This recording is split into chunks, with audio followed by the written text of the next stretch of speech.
Telugu digital media network లో political కేటగిరీలో number 1 కేవలం 72 గంటల్లో 1,50,00,000 వ్యూస్ పైగా పాపులర్ టీవీ నెట్వర్క్. నమస్తే, welcome to Telugu wow TV. ప్రస్తుతం మనతో పాటు ఉన్నారు ఉన్నత విద్యా మండలి మాజీ చైర్మన్ ప్రొఫెసర్ డాక్టర్ పాపిరెడ్డి గారు. సార్ నమస్తే. నమస్కారం. సార్, తెలంగాణలో నూతన ప్రభుత్వం రేపు ఏర్పడే అవకాశం ఉంది. అలాగే రేపు తెలంగాణ రాష్ట్ర రెండవ ముఖ్యమంత్రిగా రేవంత్ రెడ్డి ప్రమాణ స్వీకారం చేయబోతున్నారు. అన్ని రాష్ట్రాల ముఖ్యమంత్రులకు, పిసిసిలకు, వివిధ పార్టీల నాయకులకు ఆహ్వానం పంపించారు. అలాగే తెలంగాణ మాజీ సీఎం కేసీఆర్కి కూడా ఆహ్వానం పంపించారు. రేపు రేవంత్ రెడ్డి ప్రమాణ స్వీకారానికి మాజీ సీఎం వచ్చే అవకాశం ఉందంటారా కేసీఆర్?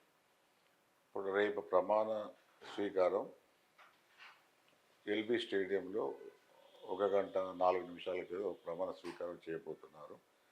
దాదాపుగా దాని యొక్క అరేంజ్మెంట్స్ కూడా చాలా చురుకుగా జరుగుతున్నాయి. రేపు మొత్తం క్యాబినెట్ కూడా ప్రమాణ స్వీకారం చేసే అవకాశం కూడా ఉన్నది. అయితే ఈ ప్రమాణ స్వీకారం చేసేటప్పుడు కొన్ని ఆనవాయితీలు, పద్ధతులు సహజంగానే ఉంటాయి. దానిలో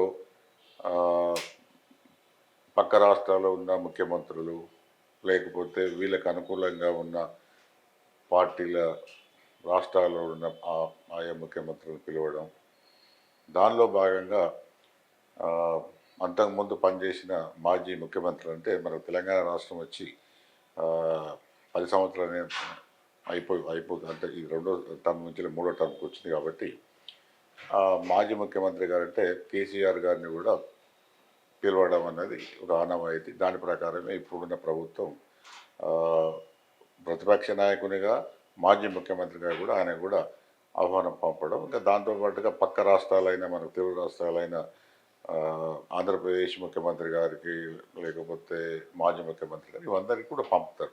అంటే ఆయా పరిస్థితుల బట్టి వాళ్ళు కొందరు రావడం, కొందరు రాకపోవడం జరుగుతుంది. కాబట్టి అవి ఈ పంపడం అన్నది ఆనవాయితీ. దాని ప్రకారం ఈ ప్రభుత్వం చేసింది. కానీ కడియం శ్రీహరి కానీ, లేకపోతే రాజాసింగ్ కానీ కాంగ్రెస్ పార్టీ అంటే ఇంకా ప్రభుత్వం ఏర్పాటు చేయలేదు. కానీ వాళ్ళు ఏం చెప్తున్నారంటే ఇంకో సంవత్సరంలో కాంగ్రెస్ ప్రభుత్వం కూలిపోతుంది, మా ప్రభుత్వం వస్తుందని చెప్పేసి రాజాసింగ్ ఇవాళ మీడియాతో మాట్లాడారు. అలాగే నిన్న కడియం శ్రీహరి అన్నారు, 6 నెలల్లో మా ప్రభుత్వం వస్తుంది, మళ్ళీ కేసీఆర్ ముఖ్యమంత్రి అవుతారని చెప్పేసి కడియం శ్రీహరి చెప్తున్నారు.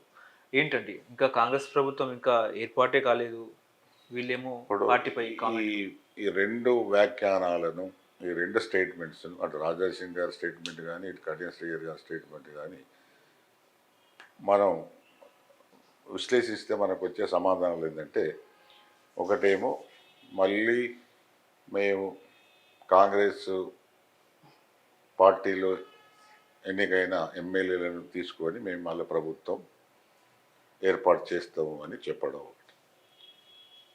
రెండవది వాళ్ళ అసహనం, అంటే ఇంపేషెన్స్ అంటారు. అసహనం అంటే మేము అనుకున్నట్టుగా ఫలితాలు రాలేదు, మేము అధికారం కోల్పోయినాం, కాబట్టి మళ్ళీ అధికారం వస్తామని మళ్ళీ ఒకసారి దబాయించడం, బెదిరియడం. మూడవది ఏంటంటే, ఇంకొకటి ఏంటంటే, కడియం శ్రీహరి గారి స్టేట్మెంట్లో నేను అర్థం చేసుకునేది ఏంటంటే, ఇప్పటికే నాకు తెలిసిన మటుకు బీఆర్ఎస్ నుంచి వెళ్ళి చాలామంది